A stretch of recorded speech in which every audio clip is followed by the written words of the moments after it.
आत्मा शुद्ध हो जाती है। इसी प्रकार शुद्ध हुई आत्मा फिर मोह आदि मल का उस प्रकार ग्रहण नहीं करती जिस प्रकार भ्रांति के कारण ताम्र रूप से गृहित हुआ सुवर्ण अग्नि से विशुद्ध होने पर पुनः ताम्र रूपता का ग्रहण नहीं करता। अशुद्धि को शुद्ध करने का तरीका होता है, एक शब्द में बोलती है। इसके ऊपर, इस शुद्धिकरण के ऊपर हम विस्तार से विचार करेंगे, क्योंकि इसी के ऊपर सारे साधन प्रक्रिया जो कुछ भी मुमुक्ष लोगों के लिए बताया गया वो सारे शुद्धिकरण है। योग शास्त्र को पकड़ते ही पतंजलि पहले ही शुचि पवित्रता के बारे में बताए। जो क्या यम नियम दो है ना, पहले एक दो क्या पहला दो स्टेप। आवाज नहीं आ रही, आवाज नहीं आ रही। जो बोला वो हल्का बोला तो सुनाई। योग शास्त्र में पहला दो स्टेप क्या है जिसके बाद आसन आता है? यम यम नियम, यम नियम दम निश्वास निधिध्यासन। यम और नियम और कुछ नहीं, शुचि पवित्रता है मन का।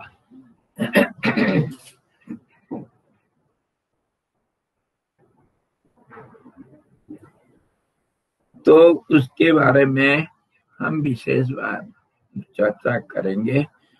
सारे जिंदगी हमारे इसीलिए है और सारे साधन प्रक्रिया इसी के ऊपर है। तो वशिष्ठ जी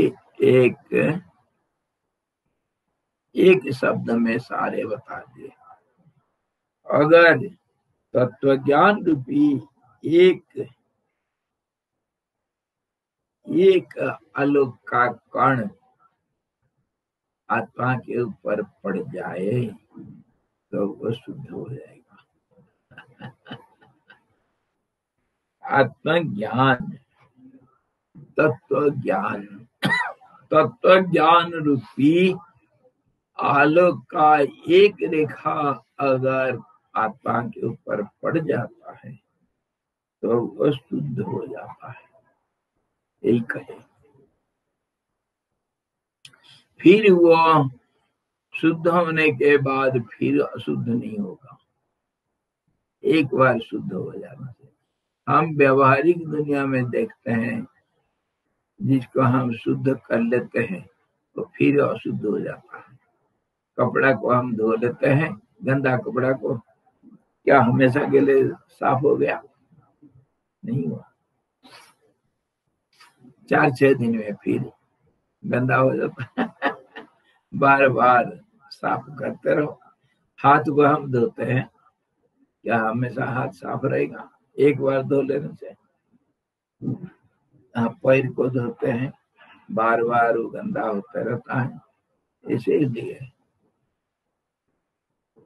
हम देखते हैं कि किसी को भी व्यवहारिक जो दुनिया में जिसको हम शुद्ध पवित्र करते हैं वो फिर बार बार अशुद्ध हो जाता है, पवित्र हो जाता है।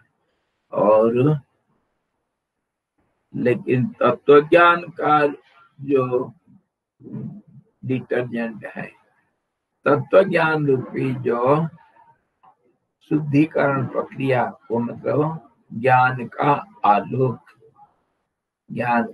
आलोक अगर प्रकाशित हुआ तो फिर दोबारा अशुद्ध होने का कोई डर नहीं रहता है, एक बार में होगा। कैसे? मान लो आप अंधेरा में जा रहे हैं कहीं, अंधेरा में जाते वक्त रास्ता में कुछ खड्डा है अथवा कोई पत्थर है या कोई कांटे हैं, कुछ है, रास्ता में कुछ भी मिल सकता है। अगर आपके पास लाइट नहीं है, कोई टर्च लाइट अथवा और कोई मसाल या कुछ भी नहीं, तो डर रहता है, गिर सकते हैं पत्थर में, ठोकर खा सकते हैं, खड्डे में गिर सकते हैं, कांटे चुभ सकते हैं। अगर टर्च है आपके पास, आलोक का कोई साधन है, तो ये सब नहीं रहता ना। आलोक इस ढंग से हमेशा के लिए वो जो अज्ञान को दूर करता है, जैसे आलोक अंधकार को दूर करता है, ऐसा ज्ञान अज्ञान को हमेशा के लिए दूर कर देता है, हमेशा के लिए दूर कर देगा। फिर अज्ञान का छाया नहीं पड़ेगा। दूसरा उदाहरण आप ले सकते हैं, अंधेरी रात में मैं जैसे आपको बताता हूँ कि रात में आप जा रहे थे, रास्ता में एक सांप दिखाई दिया अंधेरे में, और कोई पीछे से आया, कोई टर्च लगाया, वो सांप नहीं था। एक बार टर्च लगाया, सांप नहीं था, क्या था? रस्सी था। तो रस्सी अगर था, क्या टॉर्च बुझा देने के बाद वो रस्सी कभी फिर सांप हो सकता है? कभी नहीं होगा। मतलब ज्ञान का जो आलोक है, जानकारी जो ज्ञान है, वो कभी एक बार सांप दिख गया तो फिर दोबारा कभी महिला नहीं हो सकता, मतलब उसके ऊपर शंका नहीं हो सकता। उसी को वो उदाहरण देते हैं कि एक बार जब तत्व का ज्ञान रूपी जो आलोक कभी एक बार झलक मिल गया, तो फिर वो आत्मा कभी अशुद्ध नहीं होता है। मतलब आत्मा अशुद्ध नहीं होगा, मतलब क्या होता है? शंका नहीं रहेगा। ये शुद्ध और अशुद्ध में क्या हम कैसे समझते हैं? कोई मैला लग जाता है क्या? विचार इंडिकेटर है। हाँ, विचार कैसे? विचार सात्विक विचार, सात्विक विचार को क्या कहेंगे? ज्ञान रूपी विचार, सच की तरफ, शुद्ध की तरफ जो ले ज्ञान। विचार तो बदलता है, ज्ञान का प्रक्रिया हो सकता है पर ज्ञान नहीं। ज्ञान का प्रक्रिया, ज्ञान पाने के लिए वो प्रक्रिया हो सकता है, लेकिन ज्ञान नहीं। विचार को ज्ञान नहीं कर सकते। ये प्रक्रिया कैसे? इसको एनालाइज करो अच्छी तरह। प्रक्रिया और कुछ नहीं है, अस्थिरता को स्थिरता में बदलना, ये है शुद्धिकरण। इसी का नाम ज्ञान, स्थिरता का नाम ज्ञान, और इसी का नाम एकाग्रता भी, और इसी का नाम आत्मज्ञान, तत्व ज्ञान, आत्म साक्षात्कार, मुक्ति, सब कुछ, निर्वाण, शांति, सब कुछ इसी का नाम। इसको कभी नहीं भूलना। एक ही चीज का अलग अलग नामकरण किया गया है। क्या एक ही चीज है? स्थिरता। किसी का भी ले लो, मन का ले लो, बुद्धि का ले लो, बुद्धि विचलित तो होगा तभी तो विचार करेगी, है ना। बुद्धि का क्रिया को हम विचार कहते हैं, बुद्धि काम करती है, तो चंचल होने से वो कभी ज्ञान नहीं हो सकता। ज्ञान का नाम स्थिरता, इसी का नाम शुद्धिकरण भी है। शुद्धता मतलब, स्थिरता मतलब इकाई, एक ही चीज। देखो हम व्यवहार में कितने बार व्यवहार हम इसके ऊपर चर्चा किए। शुद्ध दुग्ध है, शुद्ध दूध किसको कहते हो आप? जिसमें कोई मिलावट नहीं। शुद्ध घी, शुद्ध दूध, इसको किसको बोलते हो? जिसमें कोई मिलावट ही नहीं है। उसका मतलब सिर्फ दूध ही दूध, एक ही चीज होना है। इसमें ना पानी है ना और कुछ मिला है। दूध में और क्या मिलाते हैं? यूरिया घोल के मिला दो। अरे क्या क्या सब मिलाते हैं, कैल्शियम मिला दो। अरे ये सोयाबीन पीस करके उसका निचोड़ मिला दो। बहुत सारे दूध में मिलाते हैं, सिंथेटिक मिल्क। हाँ जी। तो शुद्धता मतलब सिर्फ दूध होना चाहिए और उसके बिना और दूसरा चीज नहीं होना चाहिए। मतलब इकाई का नाम शुद्धता है। एक ही चीज को शुद्ध बोलते हैं। मन का शुद्धि, मन अनेक है ना। मन अनेक मतलब भावनाओं का स्रोत को मन कहते हैं। बुद्धि अनेक है,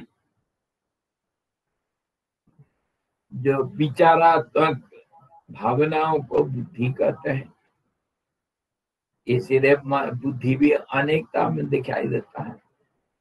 अहंकार हमेशा अनेकता में दिखता है। अहंकार कैसे अनेक हो जाता है? मैं तो एक ही हूँ, मेरा अहंकार एक ही है। आप कैसे कहोगे अनेक हो जाएगा करके? मेरे मन, मेरी बुद्धि, अरे अहंकार बदलता रहता हर पल में। इसीलिए ये चंचलता और अनेकता, चंचलता ही अनेकता है। इसीलिए बुद्धि अगर स्थिर हो जाती है, मन अगर स्थिर हो जाती है, मन स्थिर होना, बुद्धि स्थिर होना, चित्त भी स्थिर हो जाना, अहंकार स्थिर हो जाना, सबका एक ही अर्थ होता है कि वह एक होगा। मन स्थिर हो गया तो बुद्धि भी स्थिर होना है, अहंकार भी स्थिर हो जाएगा, चित्त भी स्थिर हो जाएगा, मन प्राण भी स्थिर हो जाएगा, एक दूसरे से संबंधित है। इस ढंग से शुद्धता मतलब इकाई, एक पना, एब्सोल्यूट, एब्सोल्यूट वननेस, इसको हम शुद्ध कहते हैं। कहीं भी इसको प्रयोग करो। कपड़ा हमारा गंदा है, शुद्ध कर दिया मतलब कपड़ा गंदा मतलब क्या हुआ? जो ओरिजिनली था उसके ऊपर और कुछ धूल और कुछ मिट्टी और कुछ रंग वगैरह लग गया तो अशुद्ध हो गया, अपवित्र हो गया, गंदा हो गया। गंदा मतलब अपवित्र। तो जो पहले का जो मौलिक स्थिति को हम स्थिरता भी कहते हैं। जो स्थिर नहीं होगा वो अस्थिर हो सकता है क्या? जो स्थिरता जिसका मूल नहीं है वो अस्थिर कैसा? हमेशा तो कोई अस्थिर कहीं से हो ही नहीं सकता। जो स्थिर था वही तो अस्थिर होगा। धनी कौन होता है? जो गरीब है वही तो धनी होता है। धनी होकर कोई पैदा होता है? ऐसा तो हो ही नहीं सकता। तो हमेशा सबका एक मूल कारण होगा, मूल कारण किसी को भी ले लो तो वही जो मौलिक कारण है उसी का नाम स्थिरता है और उसी का नाम शुद्धता है। वह एक होगा। उसमें जब चंचलता पैदा होता है तो अनेकता में दिखता है। अनेकता ही अशुद्धता का नाम है। वो अनेकता बदलाव के बिना नहीं हो सकता है। इसीलिए माया जो है, जो एनर्जी का बदलाव हर पल में होता है, वो हमारे मन में सारे जितनी भी शंका, जितना भी चंचलता और जितने दुख आशाओं का पैदावारी, ये सब का कारण वही है, चंचलता। कोई लोग आकर बोलते हैं साजी मेरा मन बहुत चंचल है, क्या करूं? अरे मन तो चंचलता का नाम ही मन है, तुम्हारे मन क्या चंचल होगा? सबका मन चंचल है। करना तो यही जो सब करते हैं, मतलब साधना के दृष्टि से जो करना है उसको करना है। और हम साधना मतलब यही समझना चाहिए कि अस्थिरता से स्थिरता के प्रति जाना और चंचलता से स्थिरता के प्रति जाना, अथवा चंचलता, चिंता और भावनाओं के धारा, आशाओं का बहुलता, इसी से शांति की तरफ, शांति मतलब स्थिरता, शांति की तरफ जाना, संतोष की तरफ जाना। संतोष, संतोष, संतुष्टि मतलब स्थिरता, और नहीं चाहिए, स्थिर हो गया, और नहीं चाहिए, और कुछ नहीं चाहिए। है सेटिस्फेक्शन, कंटेंटमेंट, कंटेंट, सेटिस्फेक्शन नहीं होता है, सेटिस्फेक्शन, सेटिस्फेक्शन, सेटिस्फेक्शन, उसी का नाम हम ब्लिस भी कहते हैं, आनंद। आनंद। सुख होगा तो दुख होगा, लेकिन आनंद में कोई दुख नहीं, आनंद में दुख नहीं होगा। तो इस ढंग से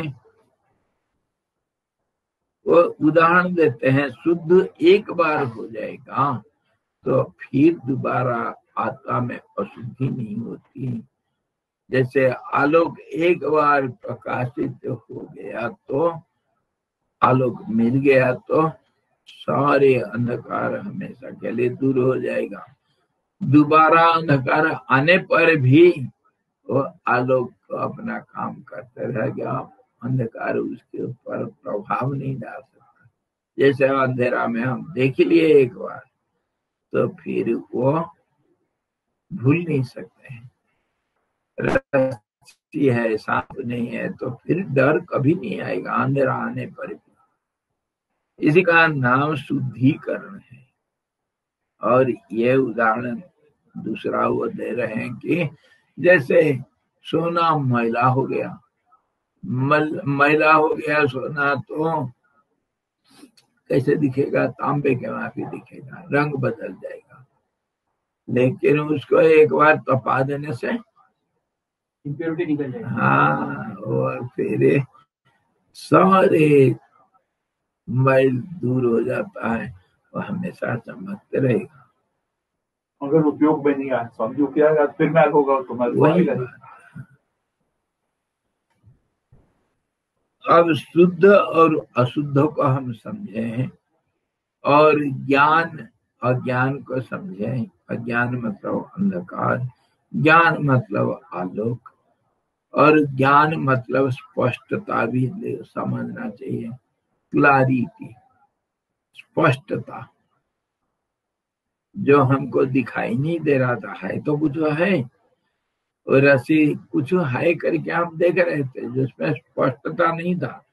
इसी के कारण ही हम रस्सी को सांप मान लिए थे, और वो जब स्पष्ट हो गया फिर वो अस्पष्टता में बदल नहीं सकता है। इसी को कहते हैं ज्ञान, इसी को कहते हैं तत्व ज्ञान।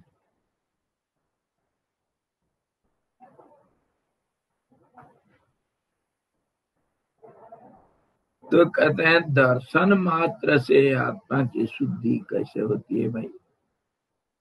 दर्शन मात्र, हाँ, एक कण अगर आलोक मिल गया तो दर्शन हुआ ना। आप जैसे अंधेरे में रस्सी को देखे, वही तो आत्मा का जब तत्व ज्ञान का एक बार झलक मिल गया तो फिर अज्ञान नहीं होगा ना, कभी अशुद्धि नहीं होगी, मोह नहीं होगा, दुख नहीं होगा, भय नहीं होगा। तो वो फिर सवाल करते हैं, दर्शन मात्र से आत्मा की शुद्धि कैसे होती है? दर्शन मात्र से आत्मा की शुद्धि कैसे होती है? इसे शंका पर दृश्य रूप मल एकमात्र आभास रूपी है। इससे कह रहे हैं कि समझा रहे हैं राम जी, ये जो अज्ञान होता है ना, यह अज्ञान ऐसा है जैसे हमारा कपड़े में मिट्टी मल जम गया तो हम अशुद्ध कह दिए, कपड़ा गंदा हो गया, ये एक किस्म के गंदगी, इसको हम मानते हैं। लेकिन ये आवरण के ढंग से सफेद पना या जो कपड़ा का पहला रंग था जैसे था, उसके ऊपर मिट्टी गिर गया तो वो ढक गया। ये जो ढक देना, इसी को हम मैला कहें, आवरण। आवरण मतलब है कि ढक गया, इसी को हम क्या कहें? अशुद्धता कहें। लेकिन ये अशुद्धता दूसरे ढंग से भी होता है।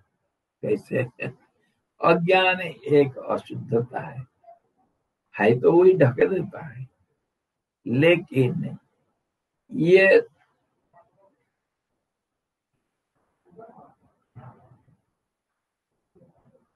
एक तो पानी के ऊपर थोड़ा तेल डाल दो तो क्या होता है? चिटकता है।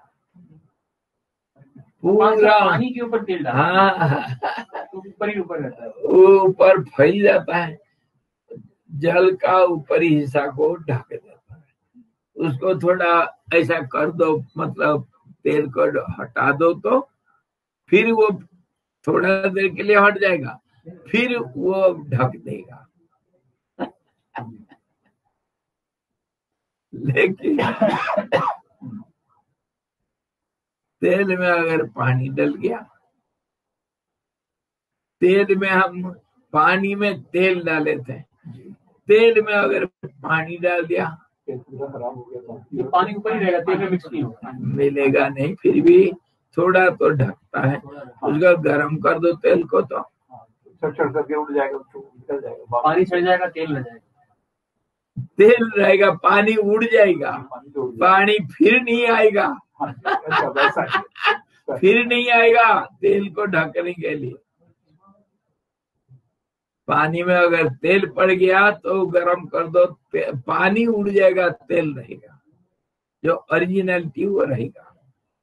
ऐसे ही अगर पानी के ऊपर हम तेल डाल देते हैं, उसको गर्म करेंगे तो मिक्स हो जाएगा, नहीं, पानी उड़ जाएगा, तेल रहेगा। पानी के ऊपर भी तेल रहेगा तो भी ऐसे ही, हाँ, पानी तो उड़ जाएगा, तेल तो रहेगा, पानी उड़ जाएगा, तेल रहेगा। इसका मुझे ज्ञान नहीं था। बिल्कुल बिल्कुल, इसको हाँ प्रैक्टिकल करके देखो। थोड़ा पानी में थोड़ा तेल डालो तो पानी को तो ढक देगा, तेल पानी नीचे रहेगा और तेल उसको ढक देता है। उसको गर्म कर दोगे तो पानी उड़ जाएगा, तेल रहेगा। और तेल के ऊपर पानी, उसको गर्म कर दो तो पानी उड़ जाएगा, तेल रहेगा। इसका मतलब और एनालिटिकली अगर समझेंगे, और एनालिटिकली और गहराई में चलो, पानी क्यों उड़ जाता है, तेल क्यों रहता है? थोड़ा सा साइंटिफिकली अगर देखते हैं, पहले तेल जो है तपा हुआ है, इसीलिए और तपने से कुछ नहीं होगा। आया समझ में? तेल वो सैचुरेटेड फैट से बनता है, हाँ बनाते जी। हैं। और पानी तपाने से उड़ जाता है। इसीलिए पानी उड़ेगा, तेल रहेगा। अच्छा, ये जो उदाहरण हम दे रहे हैं इसको खाली चर्चा करने के लिए। अब उदाहरण दो। वो कह रहे हैं कि अज्ञान और ज्ञान क्या होता है इसमें, ये मिक्स हो गए। ज्ञान को अज्ञान क्या करता है, ढक देता है ना, ढक देता है। अज्ञान या माया का काम क्या है, आवरण और विक्षेप, कुछ कुछ बदलते रहना विक्षेप, और विक्षेप मल, मैला के रूप में उसके ऊपर ढक देगा। मल विक्षेप आवरण। और ये जैसे तेल के ऊपर पानी, तेल के ऊपर पानी ऐसे ही काम करता है।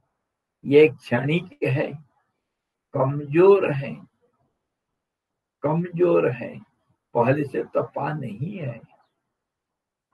पानी को पहले तपा देते, पानी पानी नहीं रहेगा, उसको तो मिला नहीं सकता। पर तेल तो पहले से तपा हुआ है, अभी तपाने से कुछ नहीं होगा। लेकिन इस तेल की बाइंडिंग कैपेसिटी बहुत स्ट्रांग है, बहुत तेज चिपकता है। चिपकता है, इसीलिए कि उसका डेंसिटी ज्यादा है, डेंसिटी। जैसे भी उदाहरण के लिए हम ले रहे हैं, पूरा को नहीं देखना है, एक अंश में उदाहरण होता है। तो जैसे अज्ञान ज्ञान को ढक देता है, और कैसे ढकेगा, और उदाहरण ले लो। अज्ञान, कोई बच्चा सोया है, 2-4 बच्चे सोए हैं, शीतकाल में एक रह जाएगा ओढ़ करके। अब वो 3-4 बच्चे हैं, आप एक बच्चे को ढूंढ रहे हो, तो क्या करोगे? जब रजाई को निकालोगे तो जो ढका हुआ है तभी तो वो दिखेगा। जब रजाई को नहीं ओढ़ा, अनावरण मतलब उसको जब तक ढक्कन को निकाले नहीं तब तक तो सच्चाई नहीं मिलेगा। और एक बार निकाल दिया तो वो पता चल गया कि यही लड़का है, फिर किसी भी हालत में वो उसको पहचान लिया, रे यही सोया है।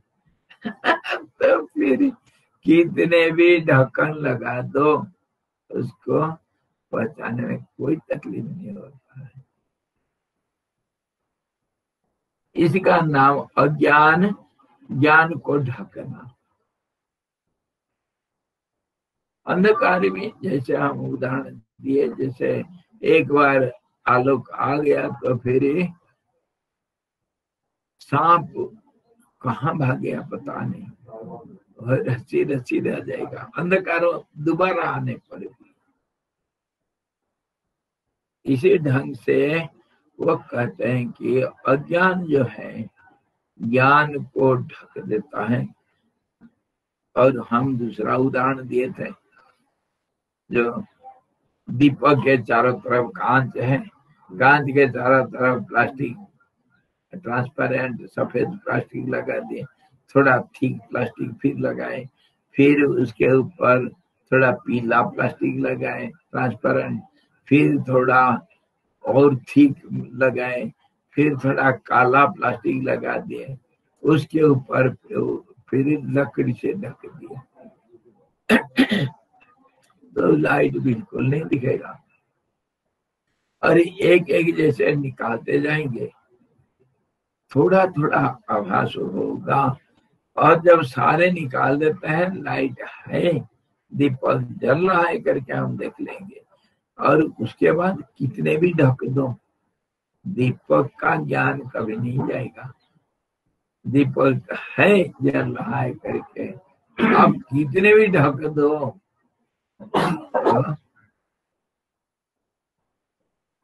दीपक नहीं है करके नहीं बोल सकता।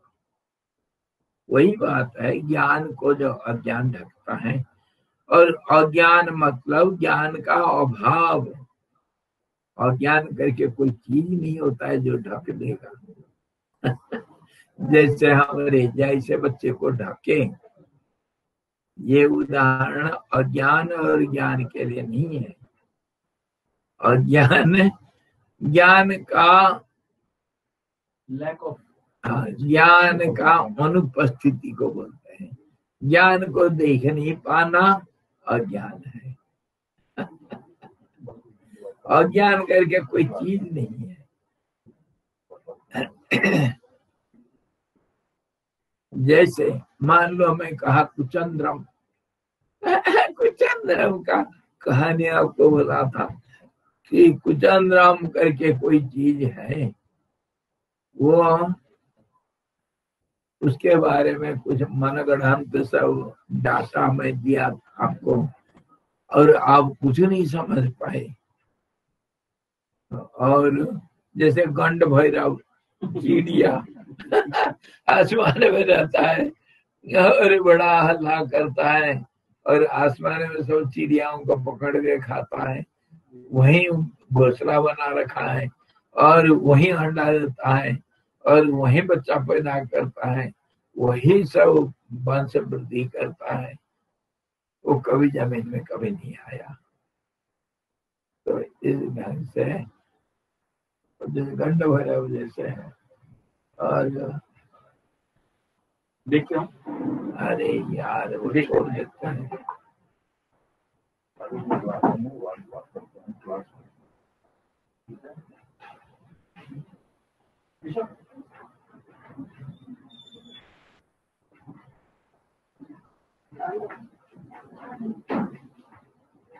नहीं समझे, नहीं जानी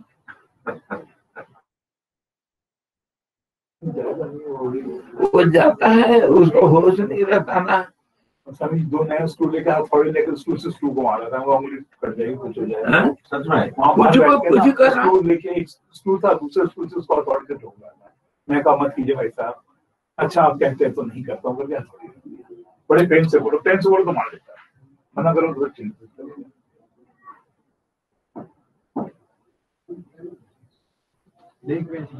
कौन देख रहा है? छोड़ देते हैं। मैं लक्ष्मण को बोला हूँ, राणा जी को बोला हूँ, बिजू को बोला हूँ, सबको बोला हूँ, फिर सब मैं बोला कि जिसके बाद सजेशन आपको एक देंगे, शायद वो काम कर जाएगा। धन्यवाद है।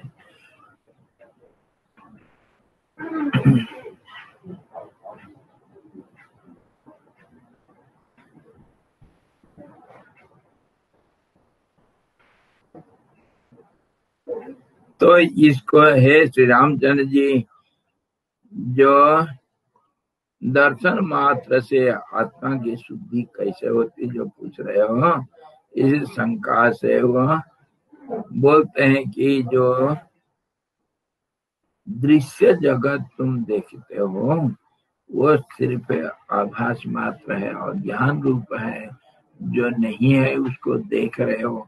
जैसे सांप को जो नहीं था उसको देख रहे थे, ऐसे ही ये आभास है।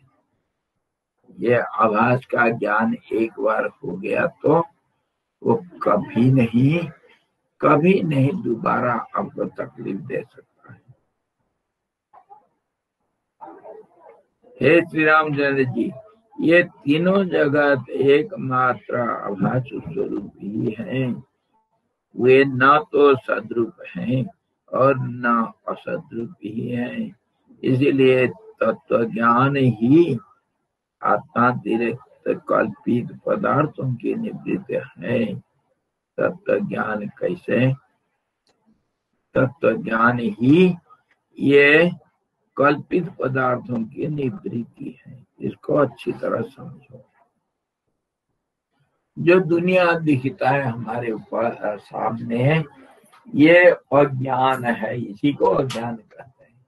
और अज्ञान किसको कहते हैं? जो नहीं है वो दिखना, और इसका आभास भी बोलते हैं। आभास कैसे होता है? दूसरा उदाहरण भी ले लो, और क्लियर उदाहरण, जैसे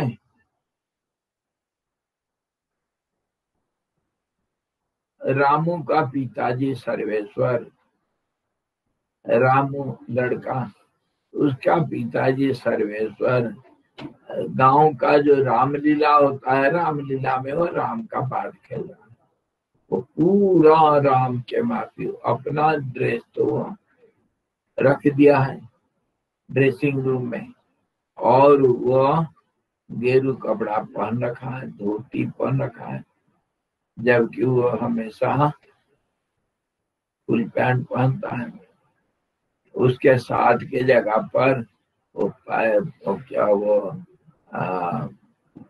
चोला जो झब्बा, हाँ, उसको पहन रखा है, और वो भी गेरू, और कमर में बांध रखा है, जटा बना रखा है, वो कृत्रिम जटा है, उसका जटा नहीं होता है, वो तो बड़ा फैशन से बाल काटता है, और वो अभी दिखाई दे रहा है उसमें जटा है, और उसके जटा के ऊपर फूल बांध रखा है, और कंधे में एक धनुष, और वह कंधे में, दूसरे कंधे में एक तुनीर, उसमें सब तीर रखा हुआ है, और चल रहा है। उसके पीछे कोई और एक लक्ष्मण नामधारी कोई है, और एक सीता भी, कोई एक लड़का लड़की बन रखा है। वो सब तीनों चल रहे हैं, और राम को मैं तो नहीं पहचाना, मैं गया था देखने के लिए रामलीला, मैं पूछा, सबको पूछ रहा हूँ, अरे ये राम पाठ तो बड़ा सुंदर खेल रहा है, ये कौन है? मतलब राम तो दिख रहा है तुमको, और फिर पूछ रहे हो कौन है? तो राम नहीं है। इतना तो मैं जानता हूँ कि राम नहीं है, लेकिन राम के जगह पर वो कौन है जो राम का रूप लिया है? तो मेरे पास में रामू बैठा था, उसका लड़का, तो कहा स्वामी जी आप इतना नहीं समझ रहे हो, मेरे बाबा है ना वो, मेरे बाबा वही राम बना है। उसको कभी भी शंका नहीं होगा कि वो आभास होने पर भी राम का रूप देखने पर भी वो पहचानता अंदर कौन है। अंदर कौन है? इतना ही ज्ञान काफी है स्वामी जी पर सेपरेट करने के लिए। बिल्कुल, इतने ही ज्ञान बहुत है। और वो ज्ञान कैसे मिलता है? नाता से, नाता से है, संबंध से, नाता से। ये अनन्य नाता है बाप बेटा का। कभी वह बेटा बाप को नहीं भूल सकता है, दूसरे भूल जाएंगे लेकिन बेटा नहीं भूल सकता है। माँ को कभी बेटा भूल सकता है कहीं? ये अखंड नाता होता है। तो ऐसा अगर जैसे तुम अपने माँ को मानते हो और जैसे नाता जोड़ रखे हो, जोड़ रखे नहीं, जुड़ा हुआ है पहले से। अरे बाप का बेटा जैसे नाता होता है, ये नाता, और तीसरा नाता भी है मेरा। कौन सा नाता? शरीर को मैं मान रखा हूं।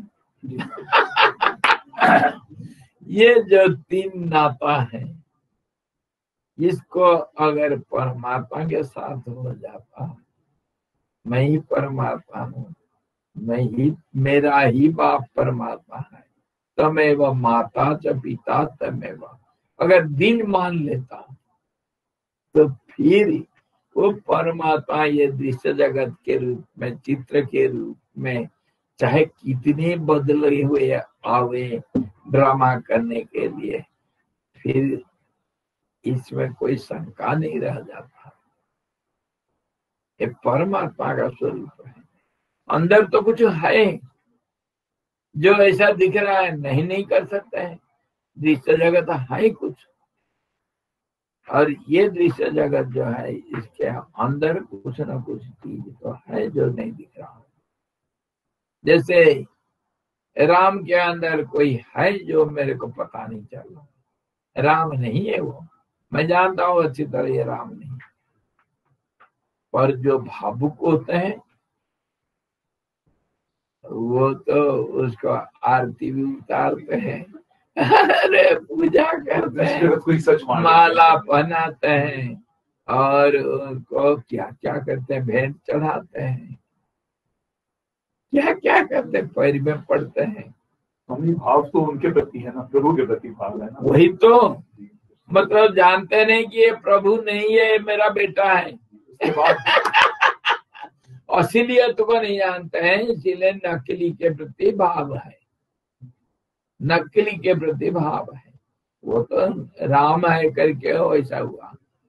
दूसरा भी कोई पार्ट, जैसे कोई दूसरा नॉवेल वगैरह होते हैं, उसमें कोई अगर होता है ये तो रामायण है का रामलीला है करके आप भाव प्रकट करते हैं। दूसरा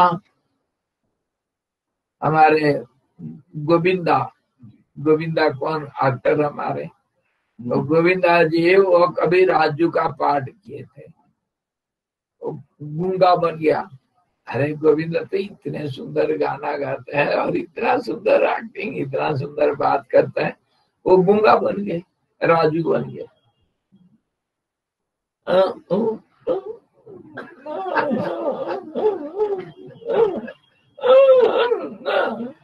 ऐसा ही करते रहे, पूरा ड्रामा करते रहे, ब्रेस वगैरह और कुछ कर लिए। तो देखो गोविंदा बन गए राजू, गूंगा राजू, और हम तो राजू देखे, गोविंदा को थोड़ी पहचाने। तो भक्ति तो नहीं, पर देखे राजू को देखे, भाव राजू के प्रति भाव वही है। भगवान के प्रति भाव हो, चाहे हमारे दृश्य जगत के प्रति भाव हो, भाव तो है। और हम इसको ऐसा समझ रखे हैं।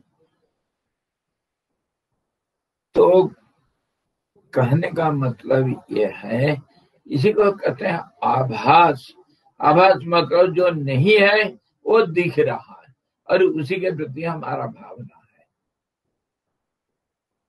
और जो असलियत को जानता है वो इसमें धोखा में कभी नहीं पड़ता। धोखा मतलब भ्रम, और इसी का नाम अज्ञान भी है। और ये एक बार पता चल गया, मुझे पता चल गया सर्वेश्वर राम का पाठ खेल रहा है, तो मैं थोड़ी जाऊंगा उसको पूजा करने के लिए। अरे सर्वेश्वर तो मेरा चेला है, मैं उसको पूजा थोड़ी करूंगा। वो चाहे राम बने चाहे कुछ भी बन जाए, मैं देखता हूँ सर्वेश्वर को उसके अंदर। तो ये भावना की बात है और क्लैरिटी की बात है, मतलब जो स्पष्टता का रूप है, स्पष्टता का रूप है। तो अब सवाल उठा था दर्शन मात्र से आत्मा की शुद्धि कैसे हो जाती है। एक बार देख लिया तो हो गया, शुद्धि कैसा हो गया, वो ज्ञान आ गया कि ये सच और झूठ में ज्ञान आने से शुद्ध हो गया, ये राम, शंका मिट गया, ये राम नहीं है, उतना ज्ञान ही काफी। बस ऐसे ही होता है। आभास मात्र था, वो तो स्वामी बुद्धि का काम होता है। मन बुद्धि को एक ही मानो ना, भावना उसी का नाम तो। मन मतलब कभी अकेला मन मानते हैं हम भावनाओं का धारा, कभी बुद्धि के साथ मानते हैं, कभी चित्त के साथ मानते हैं। ये पीडोमीटर घूमता रहता है, इधर उधर होता रहता है। इसी को संदर्भ के अनुसार उसको मन को ऐसे ही बदलते रहना। हाँ जी। हे श्री रामचंद्र जी, ये तीनों जगत एकमात्र आभास स्वरूप ही है। तीनों जगत मतलब नाम और रूप। ये नाम रूप असलियत नहीं है। जो अनामी है, जो असीम है, उसका सीमांकन करके हमें एक चित्र बना रखे हैं अथवा एक नामकरण किए हैं और उसका एक रूप बनाए हैं।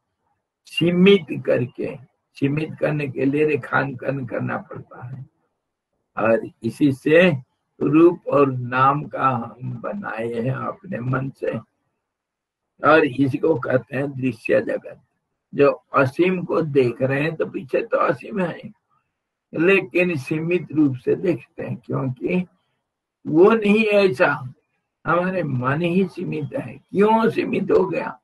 सीमित हो गया कि बदलता रहता है, इसीलिए तो सीमित है। नहीं बदल गया अगर तो मन ही असीमता का रूप ले लेता है। स्थिरता जो है उसी को असीमता भी कहते हैं। स्थिरता अस्थिर असीमता में कैसे एकता है। स्थिरता को ही असीमता कहते हैं। असीम होता है स्थिरता, ऐसा कैसे होगा?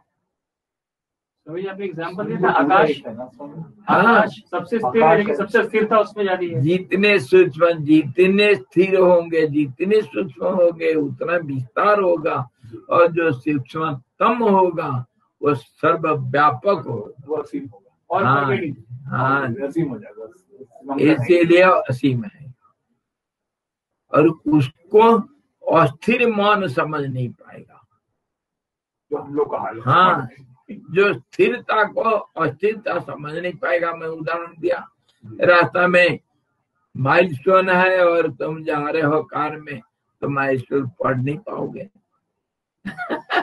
खड़ा होगे तभी तो पढ़ोगे। स्थिरता में क्लैरिटी है, यही बात कहा था। तो इसी को कहते हैं आभास।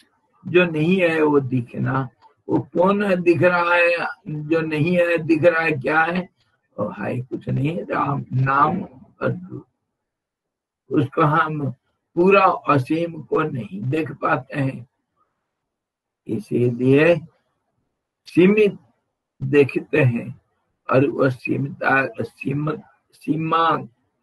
के अंदर रहने वाला रूप को हम एक नाम देते हैं। नाम रूपों में सारा दुनिया है। इसीलिए ये जो दिखता है वो आभास मात्र है, हमारा बनावटी है और बदलता रहता है। हे श्री रामचंद्र जी, तीनों जगत एकमात्र आभास स्वरूप ही है। वे ना तो सतरूप हैं और ना असतरूप ही हैं। देखो, जो रामलीला में, गांव का रामलीला में हम जिस राम को देखे थे, वो ना राम है ना राम नहीं है। कैसे भाई? राम तो नहीं है उसके लड़का के लिए, और राम है कौन? अनजान अजनबी के लिए। राम कभी नहीं जानता है कौन है, कैसे अजनबी कहीं दूसरे गांव से आया है। तीसरा सत्य है कोई एक्चुअली राम नहीं। वो तो है, वो तो सब तीन सत्य वहां पे घूम रहे हैं। और क्या? तो ये जो सतरूप तो नहीं है और असतरूप नहीं, कैसे? क्योंकि राम का तो कुछ आकार दिखता है ना, कैरेक्टर तो है। कैरेक्टर तो राम का है। किसी को देखते हाँ, जाते राम का कैरेक्टर को तो कर रहा है, एक्टिंग कर रहा है। इसको रिलेटिव कुछ बोल हाँ, सकते हैं। रिलेटिव सत्य है, इसको सत्य बोलते हैं। और जो रिलेटिव नहीं है उसको बोलते हैं रीत। रीतम ब्रियात, सत्यम ब्रियात। हाँ, रीत है जो कभी बदलता नहीं। सत्य तो बदलता है, इसलिए भगवान को ऋतंबरा कहते हैं। हाँ। भगवान का जो सत्य का नाम है वो सत्य तो नहीं है, रीत है। हाँ, क्योंकि जो उनका रूप किया वो तो सत्य है ना, वो तो है, वो तो है। इसलिए वो सत्य को बोल नहीं पाएंगे, इसलिए एक शब्द बता दिया रीत। असीम का कोई अर्थ थोड़ी है तो एक नाम अर्थहीन नाम है। ऐसे ही ये जो राम हमको दिखाई दिया, जैसे दुनिया दिख रहा है, वो ना सच है ना असत्य है। तो कुछ तो है, नहीं तो दिखता कैसे, और बदलता है, इसीलिए वो दिखता नहीं। और जो दिख रहा है वो रहता नहीं, ऐसे वो है ही नहीं। रूप नहीं है, नाम भी नहीं है। अरे नाम रूप को हम देख रहे हैं, दिखते ही वो बदल चुका है। पेड़ को देखते देखते पत्ता बन गया, पत्ता को देखते देखते एक नदी बन गया, पेड़ को देखते देखते लकड़ी बन गया, पन्ना बन गया, शाखा बन गया, शाखा को देखते देखते शाखा बन गया। कहाँ है शाखा? शरीर को देखते देखते हाथ पैर बन जाता है, वो नहीं रहता है सही। इसलिए नाम रूप नहीं है। देखोगे वो नहीं दिखेगा, नहीं देखोगे तो दिखेगा। मन भी ऐसे ही है, मन को देखो, मन करके कोई चीज नहीं है। जैसे एक थाली में पानी रख लो, अभी धूप है बाहर, सूरज है, उसके अंदर वो पानी में सूरज दिखेगा ना? सूरज का प्रतिबिंब कितना दिखेगा? एक दिखेगा। उसको थोड़ा हिला दो,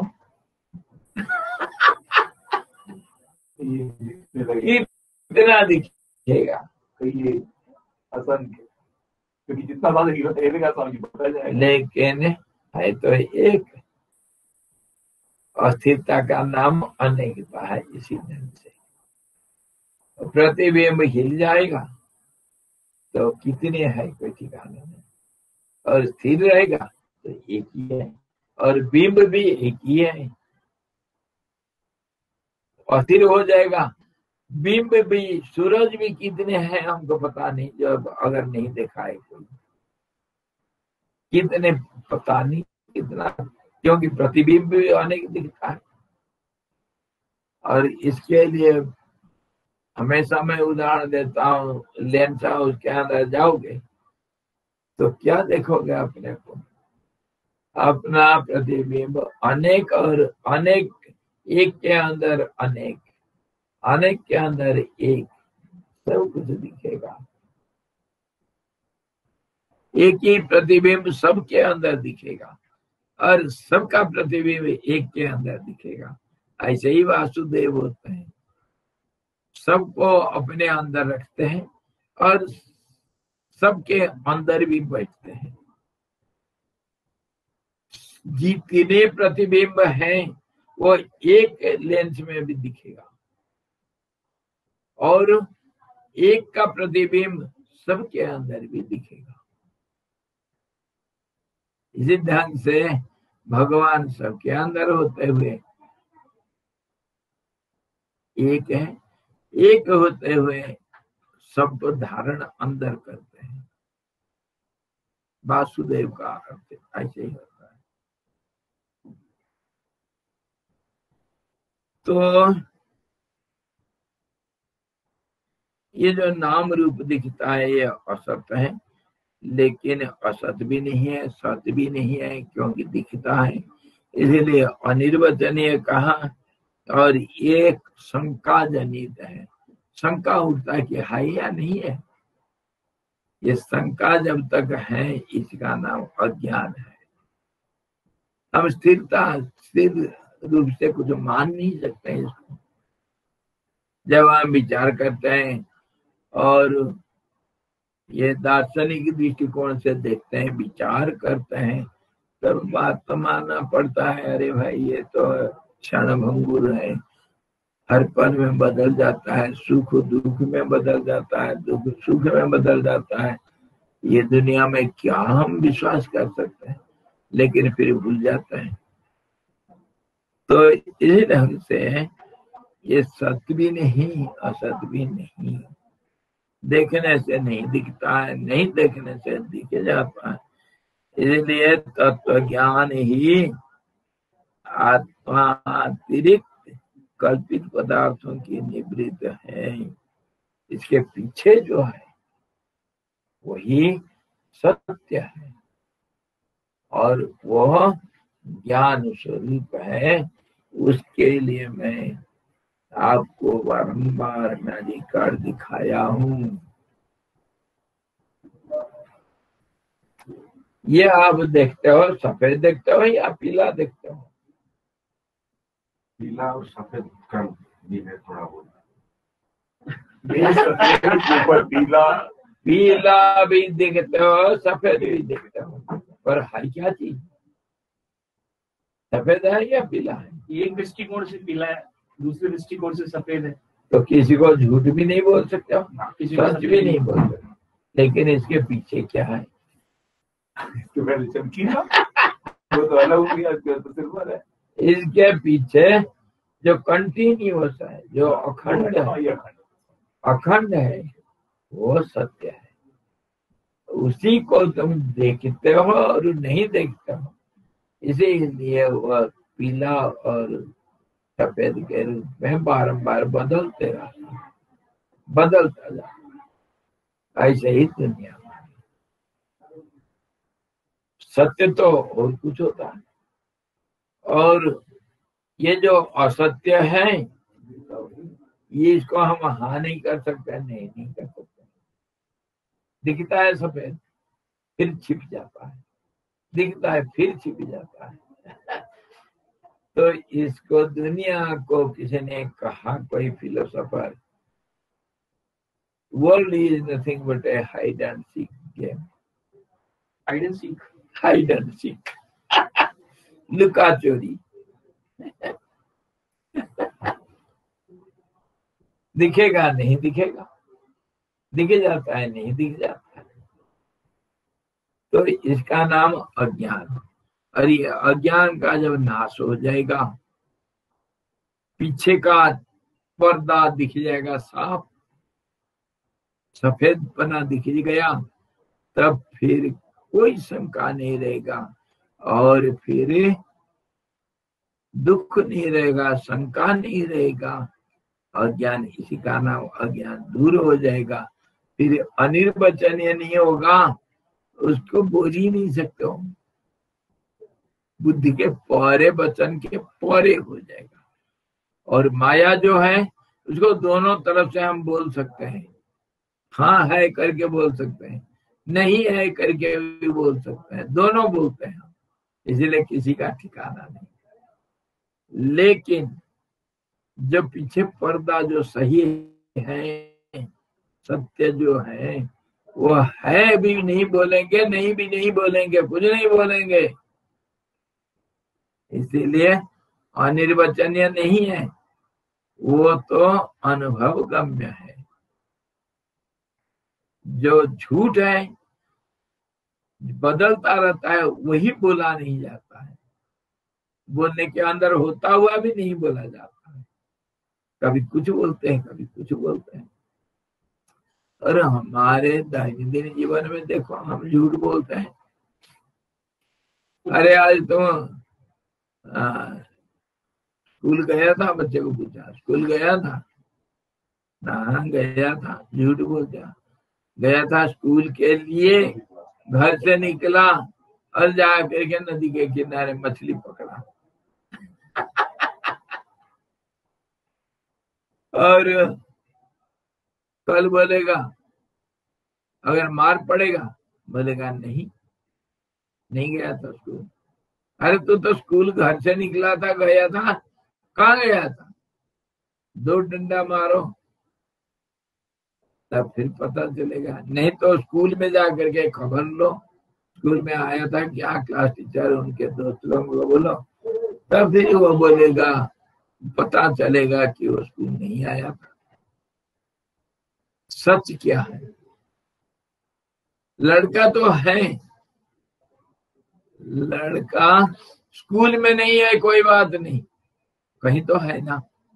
लड़का है ये सच है, स्कूल में नहीं ये थोड़ा सच भी है, थोड़ा झूठ भी है।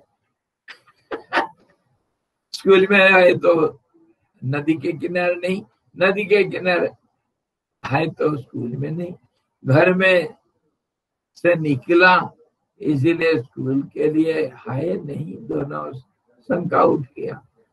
ऐसे ही अनिर्वचनीय होता, बोलने के लायक होता हुआ भी नहीं बोल पाते हैं, और जो बोलते हैं वो झूठ बन जाता है। एक समय सच दिखता है, एक समय फिर झूठ बन जाता है। पेड़ है दिखता है, हाँ दिखता है। पेड़ कहाँ है देखोगे, वहां है, वहां पेड़ कहाँ दिखता है, वहां तो पेड़ नहीं है। मुझे तो कोई पेड़ नहीं दिखता है भाई, मुझे तो सिर्फ पत्ते ही दिखते हैं ना। उसे पेड़ को पत्ते बोलते हैं, पत्ते को पेड़ बोलते हैं। तो ऐसे ही हरि को जगत बोलते हैं, जगत को हरि बोलते हैं। हरि रेव जगत, जगत एव हरि, हरि तो जगत तो नहीं भिन्न तन। जिसको कहते हैं हरि उसी को जगत बोलते हैं, दुनिया बोलते हैं। जिसको पेड़ आप बोलते हैं ना, उसी को मैं कहता हूँ पत्ते। मना कर पाओगे?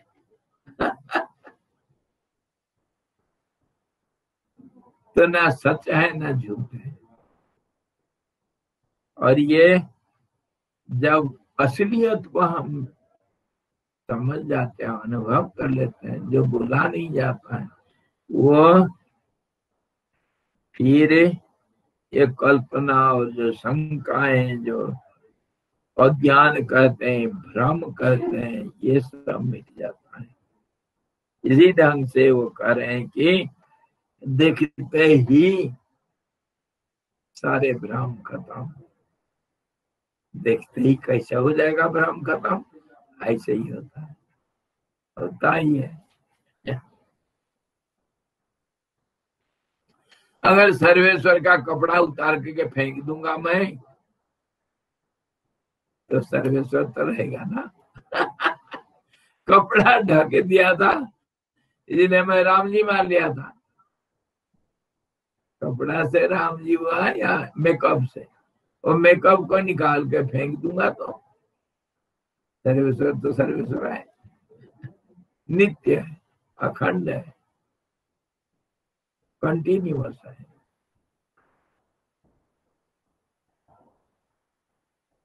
तब सम्यक ज्ञान कैसा है उसे कहते हैं मरण, जीवन, स्वर्ग। ज्ञान और अज्ञान कुछ भी चैतन्य पदार्थ को छोड़कर दूसरा पदार्थ नहीं है।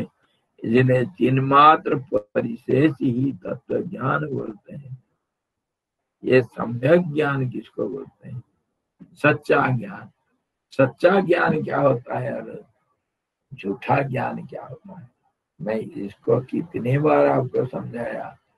एक सच्चा ज्ञान, एक झूठा ज्ञान।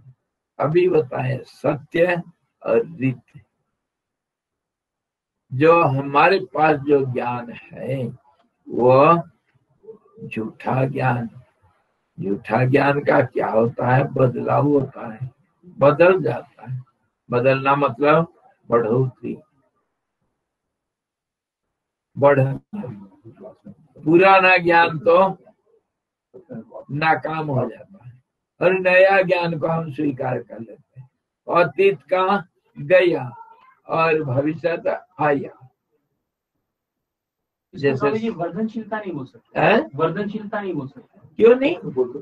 आगे बढ़ता है। अमूल्य अमूल्य दूध इंडिया पीता है, आगे बढ़ता है, आगे रहता है हमेशा। अमूल दूध इंडिया आगे रहता है। बदलता है, इसी का नाम, तो बदलने का नाम प्रगति। कितने बार हम विचार कर रहे हैं, प्रगति मतलब दुर्गति भी है। इसी ढंग से अतीत को छोड़ोगे तभी तो भविष्य में जाओगे ना। अतीत को मरण के रूप में घोषणा नहीं करोगे तो भविष्य में जा सकते हो क्या? इसी का नाम ही प्रगति है। मैं बताया था ना, एक सर्कल में घड़ी को देखो,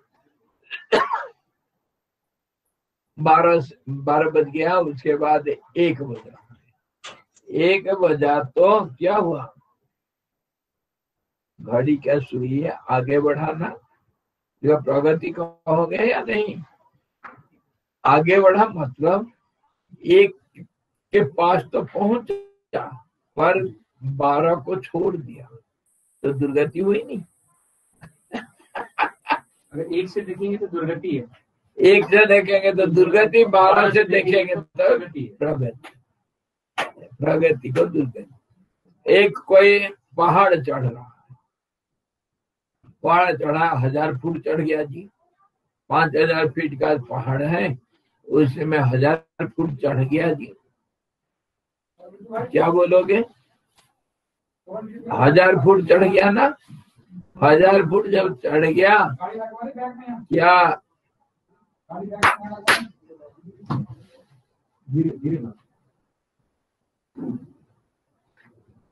1000 फुट जब चढ़ गया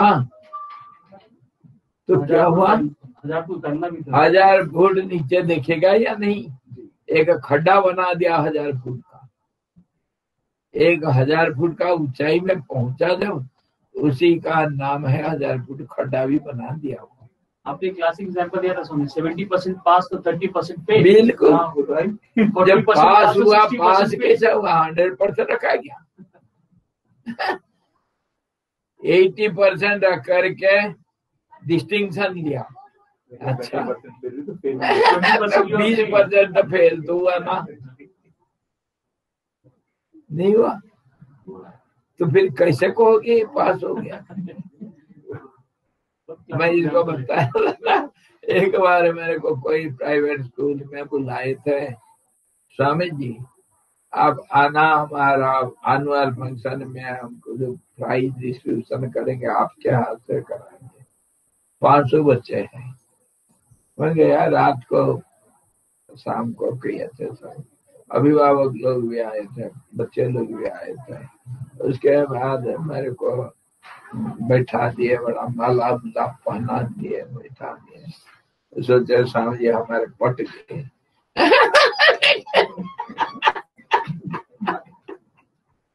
स्वामी जी पटने वाले नहीं, वो नहीं जाते। तो हो गया कुछ लेक्चरबाजी हुआ, सब कोई कुछ किए बोले, और फिर एनुअल रिपोर्ट पढ़े, कितना पास कितना फेल, और सारे बजट सब कुछ किए। उसके बाद प्राइज डिस्ट्रीब्यूशन होगा, तो स्वामी जी के हाथ से प्राइज डिस्ट्रीब्यूशन हुआ, दिया मैं सबको, फर्स्ट सेकंड थर्ड, कोई क्लास में एजुकेशन में फर्स्ट सेकंड थर्ड हुआ, अलग अलग क्लास के, कोई खेल में फर्स्ट सेकंड थर्ड हुए, कोई अटेंडेंस में, कोई चरित्र में, कोई सफाई में, कोई क्लैरिटी में, कोई गार्डनिंग में, कोई कुछ कोई कुछ, बहुत सारे लगभग 500 बच्चों के अंदर से लगभग 60-70 बच्चों को, 100 बच्चों को दिए। एनकरेजमेंट करना है तो दिए, सब रिवार्ड्स दिए। तो उसके बाद हो गया, मैं कहा हो गया ना? हाँ हो गया स्वामी। मैं कहा आपके कितने बच्चे स्कूल में हैं? पूछा मैं, 500 बच्चे हैं। कितने बच्चे पास किए हैं, कितने बच्चे फेल हुए? स्वामी जी हमारे 500 बच्चे में सिर्फ 2 बच्चे फेल हैं, 498 बच्चे पास किए हैं। हम बहुत परिश्रम करते हैं, मैं बड़ा खुश हो गया। मैंने कहा बहुत बहुत बढ़िया रिजल्ट आपका है, बहुत सुंदर। आपके जो टीचर लोग वो धन्यवाद के पात्र हैं। मैं तो उनको दिल से धन्यवाद देता हूँ। बहुत बढ़िया पढ़ा, सब बहुत अच्छा। वो जो दोनों बच्चे फेल हुए हैं वो कहाँ गए पूछे। स्वामी जी वो दोनों बच्चे आए नहीं क्योंकि फेल हो रखे हैं ना।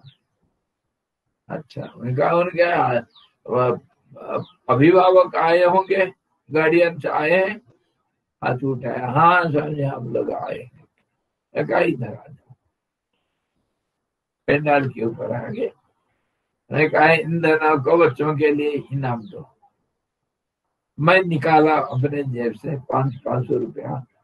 मैंने कहा दोनों बच्चों को, फेल बच्चों को इनाम दे देगा मेरे तरफ से। मैं दोनों बच्चों को मेरे तरफ से इनाम दे देना। सब का कान खड़ा हो गया। स्वामी जी ये क्या करते हैं, फेल वाले बच्चों को कोई इनाम देता है? मैं फिर यही फॉर्मूला समझाया था जिसको तुम फेल कहते हो। कितना परसेंट रखा था? एक तो 27% रखा था, एक था 3%, 13% रखा था, दोनों फेल हुए। मैं कहा जो 13% रखा था और फेल हो गया, 13% रखा है ना, 0 तो नहीं रखा ना। 13% पास है। 13% पास किया, तुम फेल कैसे बोलते हो? अरे तुम्हारा ग्रेडेशन तुम्हारे जरूरत के अनुसार वो योग्यता प्राप्त नहीं हुआ, वो अलग बात है। उसको प्रमोशन नहीं दोगे अलग बात है, मत दो, लेकिन पास तो किया है ना। 13% पास किया, प्रयास तो किया। हाँ, और 87% फेल हुआ। तुम पूरा फेल कैसे बोल दिया? उसका मैं दूंगा इनाम, हुआ अगले बार 87% रखेगा, 13% फेल होगा।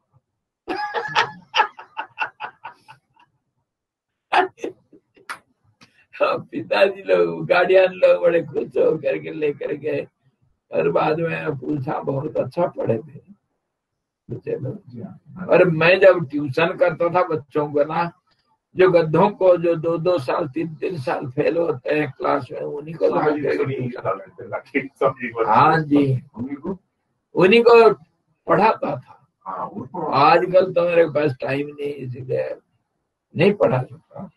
पहले मेरे पास 17-18 बच्चे रहते थे इधर ही, दिन रात एक कर लेता था, रात 1 बजे तक पढ़ाता था। हाँ जी, अरे यही तो हमारे भविष्य था। स्वामी जी जिनको कहते थे कि वो गधे हैं, आज कुछ सब बन ही गए हैं। स्वामी जी कोई पटवारी है? क्यों नहीं, सब बने, सब बने, सब बने। जब परिश्रम मेरा बेकार नहीं गया, कोई कुछ बने, कोई कुछ बने। तो कहने का मतलब ये जो पास फेल और ये जो देखना नहीं देखना, ज्ञान अज्ञान हो गया। ज्ञान अज्ञान, होना नहीं होना, अज्ञान का ऐसे ही होता है। तो बाद में कल फिर हम बात करेंगे सम्यक ज्ञान कैसा होता है। तो कल के लिए सोचते रहो, मरण, जीवन, स्वर्ग, ज्ञान और अज्ञान, कुछ भी चैतन्य पदार्थ को छोड़कर दूसरा पदार्थ नहीं हो सकता है। चैतन्य का नाम ही है। जब देख नहीं पाते हो, ये 3 डायमेंशन पिक्चर नहीं है। हम तो देखते हैं 1 डायमेंशन पिक्चर, और आजकल 3 डायमेंशन का भी हो गया। एक एंगल से कुछ दिखेगा, दूसरे एंगल से और कुछ। उसको ले लो, हमारा सबसे बढ़िया उदाहरण आज जमाने में हैं? 4D आ गया, 3D 4D भी पहुंच गया, 3D 4D आ गया। अच्छा, मैं कहता हूँ संसार हमारा 360 डिग्री 360 डिग्री डायमेंशन वाला 360 डायमेंशन। ये जहां से देखोगे एक रूप दिखेगा और दूसरे से दूसरा, और इसी के ऊपर हम प्रत्यक्ष देखते हैं। पहाड़ को परिक्रमा करते हो और वीडियो लो तो क्या चारों तरफ का एक ही पिक्चर दिखेगा? अलग अलग दिखेगा। दुनिया ऐसे ही है। आपके लिए जो दुनिया जैसे है, मेरे लिए दुनिया अलग है। मेरा दुनिया आपका दुनिया से अलग है। आपका जो बहन है वह मेरा माँ है, वो उसका पत्नी है, वो उसका बेटी है, एक ही लड़की। बदला ना दृष्टिकोण।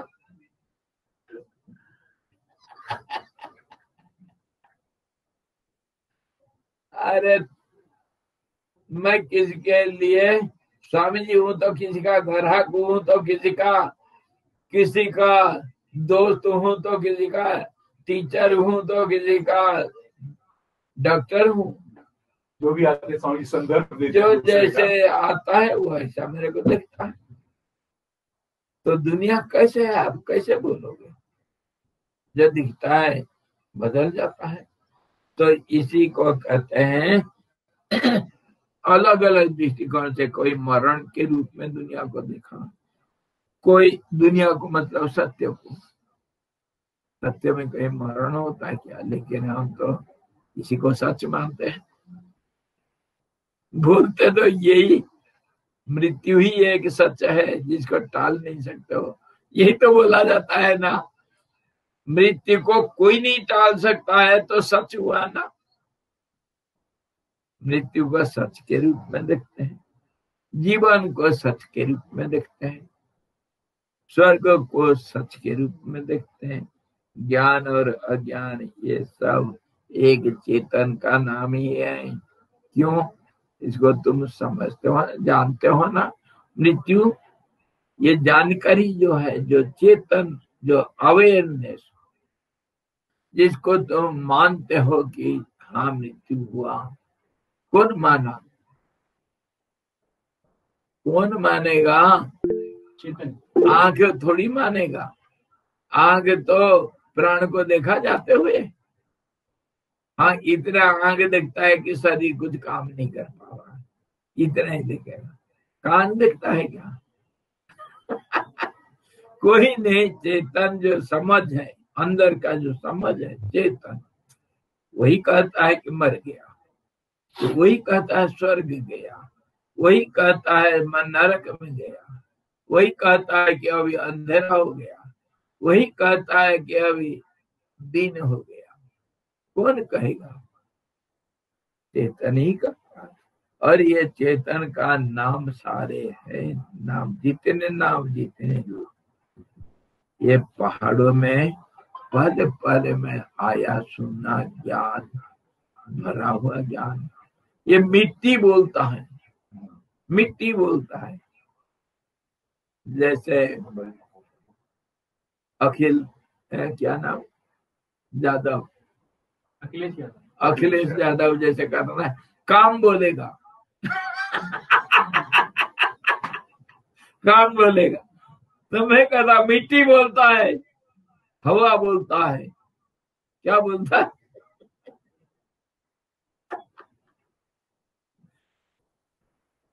ये पहाड़ मिट्टी ज्ञान बोलता है।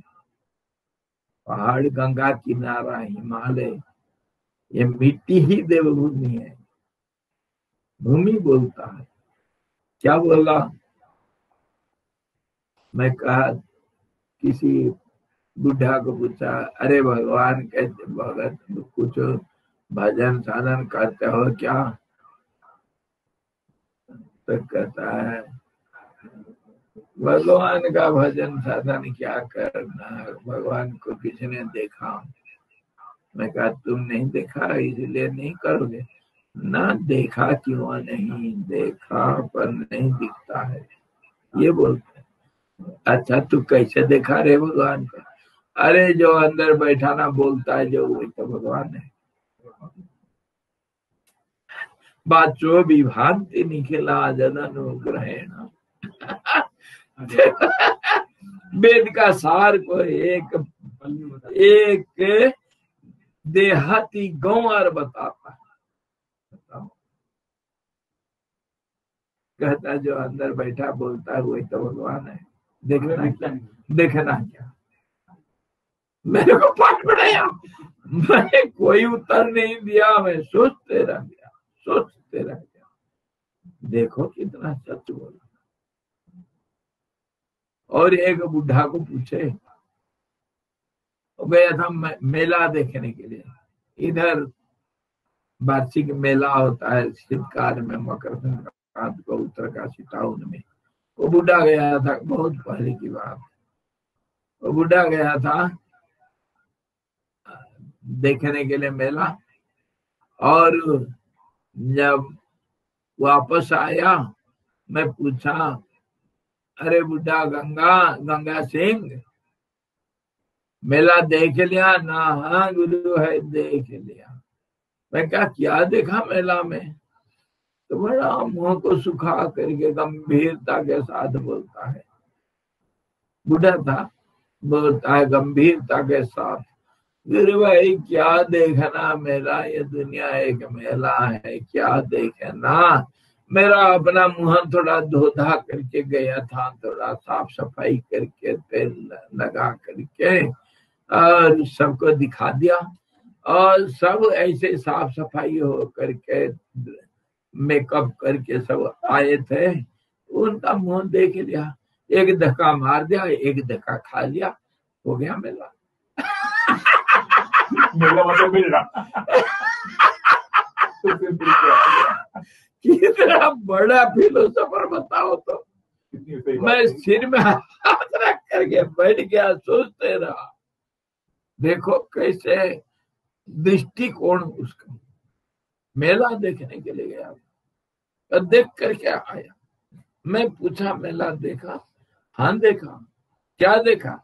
मुंह देखा, मुंह को दिखाया और देखा, यही तो आया। मुंह को साफ सफाई करके गए, मेकअप करके गए थे, यही तो मेला में होता है। और क्या होता है? अरे एक धक्का दिया और एक धक्का खाया, क्योंकि जब क्राउड होगा तो यही होगा। अरे यार देखो दृष्टिकोण कैसे बदलता है, और जिसको हम जैसे देखते हैं दूसरे लोग कैसे देखते हैं। इसे कहते हैं जाकी रही भावना जैसी। जाकी रही भावना जैसे, प्रभु मूरत देखी तिनि तैसे। राम जी को वो स्वयंवर में सीता कैसे देखती, परशुराम कैसे देखा, और बाकी सब वीरगण कैसे देखते हैं, और जनक महर्षि कैसे देखते हैं राम को, और सीता की सखियां कैसे देखते हैं और उनका जो कुल गुरु बैठे हैं वो कैसे देखते हैं, जनता कैसे देखते हैं, सबका दृष्टिकोण अलग। यही तो हमारे इतना दूर कहाँ जाए, ये एक व्यक्ति नाता के अनुसार देखो कैसे रूप बदल जाता है, नाता बदल जाता है, व्यवहार बदल जाता है, कैसे सब बदल जाता है। एक का बेटा है, उसका दूसरे का बाप है, दूसरे का भाई है, दूसरे का साला है, दूसरे का पति है, दूसरे का दुश्मन है, दूसरे का ग्राहक है, दूसरे का विक्रेता है, दूसरे का टीचर है, तो दूसरे का शिष्य है। कितनी नाता बने, एक ही व्यक्ति हर पल में बदलता रहता है। तो यही तो है दुनिया। तो इसको मरण, जीवन, स्वर्ग, ज्ञान, अरे अज्ञान, कुछ भी बोलो, पीछे बैकग्राउंड में तो एक ही है, चेतन। और उसको हम समझ नहीं पाते, हम कहते हैं मन। चेतन को हम मन को बोल देते हैं, लेकिन चेतन जो है अनुभव को चेतन कहते हैं, जो समझता है। वो चेतन को छोड़ के दूसरा कुछ नहीं। तीन मात्र परिशेष ही तत्व ज्ञान होता है।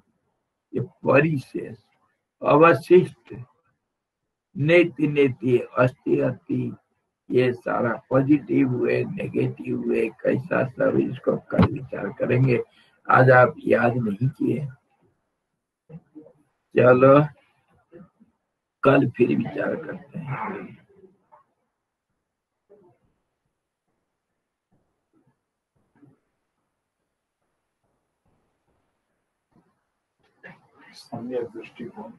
हरि ओम। पूर्णमदः पूर्णमिदं पूर्णात् पूर्णमुदच्यते पूर्णस्य पूर्णमादाय पूर्णमेवावशिष्यते। ओम शांति शांति शांति। सद्गुरु भगवान की जय, सच्चिदानंद भगवान की जय, शब्द ब्रह्म की जय, सरस्वती महारानी की जय, जो सिद्धि भगवान की जय।